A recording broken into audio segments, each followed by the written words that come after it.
always start with usually about 6 balls of clay, and they're wedged and prepared. I like to prepare ahead of time. Sometimes I'll wedge these up the day before just so you're fresh and ready to start.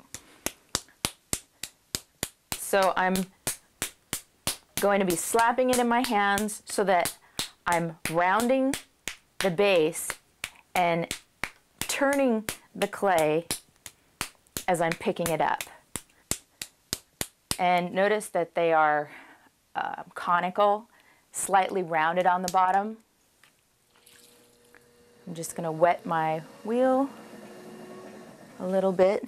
You want it damp but not wet. You just want the clay to stick to the wheel.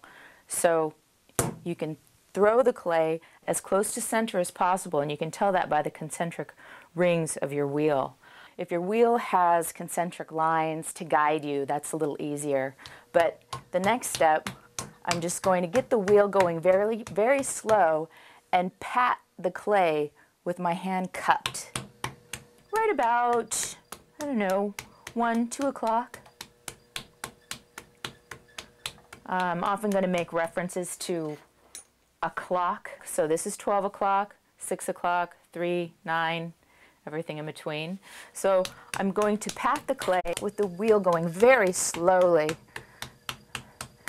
to help attach it to the wheel head, also to get it more into centered. And you're just compacting the clay, just spending a little bit of time preparing this clay. Just remember throughout the process that you're doing a lot of repetitive motion. So you do want to put pressure on certain areas of the clay, but that's very specific. So if you find yourself getting tense in the shoulders or really working too hard, if sweat is dripping off your brow, you're working too hard. The wheel is doing all the work for you, so keep that in mind. Before I actually put any pressure on the clay, I want to ground myself. I want to make sure that my feet are on the floor, my knees are against the splash pan or the wheel, that my elbow is tucked against my hip socket right here. That's my mark. This is where the strength comes from. This is where you get your energy and your power right here. So you're going to be leaning your body weight onto the at 6 o'clock on the clay. So this is your strong hand. This is your angle iron, and that's sort of the where the pressure comes from is 6 o'clock from your angle iron hand, and 12 o'clock at this part of your hand right here. And this is like a claw hand. So it's an angle iron and a claw, and the left hand is going to hit the clay at 6 o'clock. The right hand is going to hit the top of the clay at 12 o'clock. You want to get your wheel going fairly fast, close to full speed.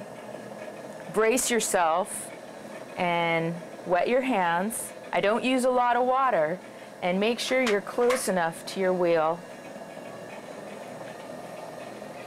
Angle iron, claw, compression. 1, 2, 3, 4, 5, 6, 7, 8. The hands come together. I don't spend a long time on the clay, just about 8 seconds. After you cone the clay, now I hold on to the clay with the point beneath my thumb knuckle. Add a little water if you need to, but not much. The right hand is a fist, and I'm going to plant my elbow into my hip socket. As the hammer comes down, my body weight comes down on the clay. It's more a 45-degree angle than coming straight down. And right about this point, I start picking up the pressure at 6 o'clock with my angle iron, and I continue pushing the clay down. At the very bottom, I tuck under slightly with my pinky. You want to go through this process of raising the clay and compressing it back down about 3 times. So ideally, that's what we're working towards. So angle iron, claw, compression. 1, 2, 3, 4, 5, 6, 7, 8. You really don't want to stay on the clay any longer than you really have to. I know it's an enjoyable process. However, when you spend a lot of time with your hands on the clay, it takes away from the time that you can spend with it later. So back at the top, holding on to the clay, and the hammer comes down. 2, 2, 3, 4, right about here. Pressure from 6 o'clock. 5, 6, 7, and the pinky tucks under. It's just a slight little tuck right there. And one more time. Angle iron, claw, compression. 1, 2, 3, 4, 5, 6, 7, 8. Holding on to it at the top, and the hammer comes down. 2, 2, 3, 4.